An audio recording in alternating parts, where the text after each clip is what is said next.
dato quello che è successo in Portogallo, che è stata un'ottima spia del futuro, e dato il fatto che si sono allentate totalmente le misure di contenimento, questo è quanto uno si aspetta, né più né meno. Togliere le mascherine durante una pandemia, perché non è ancora finita la pandemia, non può portare ad altro. Per favore, che non salti fuori che abbiamo allentato le mascherine perché il virus è più buono e cose di questo genere.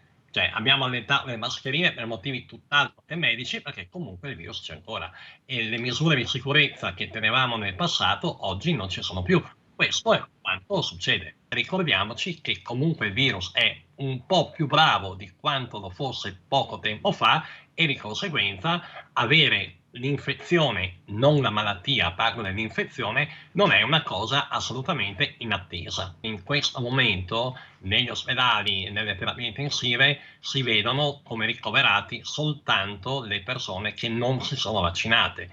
Quindi i famosi Novax, di cui abbiamo tanto parlato, sono quelli che oggi frequentano gli ospedali, le malattie infettive, la pneumologia, la terapia intensiva. Per cui l'invito a vaccinarsi rimane sempre più forte.